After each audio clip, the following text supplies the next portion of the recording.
అధ్యక్ష, ఆంధ్రప్రదేశ్ విద్యార్థి పర్యావరణ పరిరక్షణ చట్టం 2025ను ఆమోదించేందుకు వినయంగా అనుమతి కోరుతున్నాను అధ్యక్ష.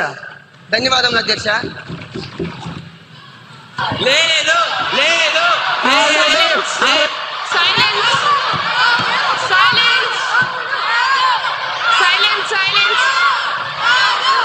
అందరూ దయచేసి మీ స్థానాలకు వెళ్ళి కూర్చోవలసిందిగా, మార్షల్స్ ని యాక్షన్ తీసుకోవాల్సిందిగా కోరుతున్నాను.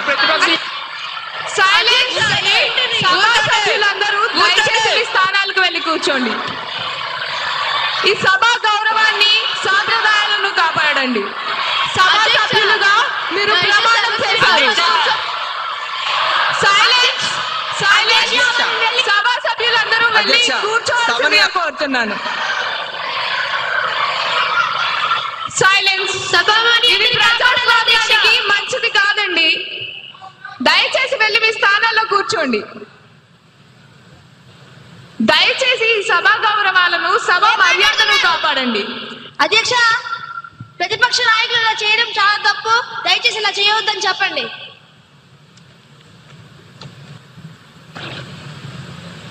అధ్యక్ష, సీఎం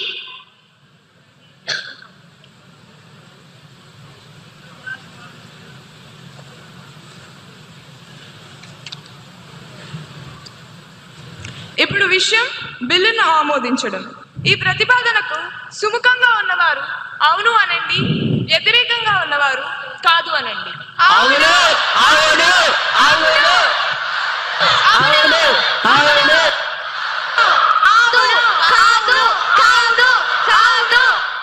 సైలెన్స్. అవునన్న వారు అధికం. ప్రతిపాదన ఆమోదించడమైనది. బిల్ సభ ఆమోదం పొందినది.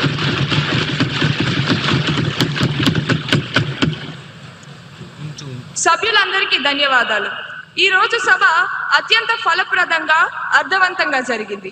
చర్చలు, చమత్కారాలు మరియు కీలకమైన నిర్ణయాలతో ఈ సెషన్ ముగిసింది. ముఖ్యంగా ఈరోజు మనం భావితరాల భవిష్యత్తును దృష్టిలో ఉంచుకుని 2 చారిత్రాత్మక బిల్లులను ఏకగ్రీవంగా ఆమోదించాం. మొదటిది పిల్లల మానసిక ఆరోగ్యాన్ని కాపాడే ఆంధ్రప్రదేశ్ పిల్లల ఆన్లైన్ భద్రత మరియు సోషల్ మీడియా నియంత్రణ బిల్ 2025.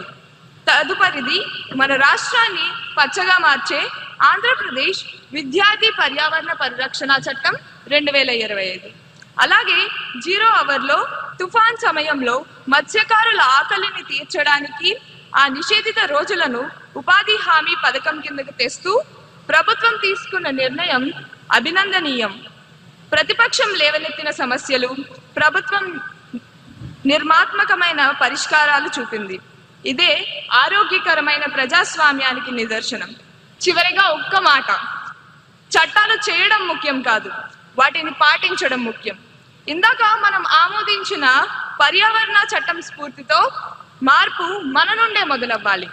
కాబట్టి రేపటి నుండి మన అసెంబ్లీ క్యాంటీన్ మరియు ప్రాంగణంలో ప్లాస్టిక్ వాటర్ బాటిల్స్ ని నిషేధించబడ్డాయి.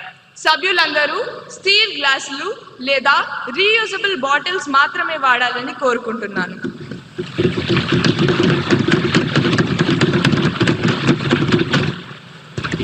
ఇకపై తదుపరి సమావేశం ప్రకటించే వరకు సభ వాయిదా వేయబడింది. The House stands urgent until further notice. మనం మన జాతీయ గీతాలాపనతో ఇక ఈ సభను ముగిద్దాం.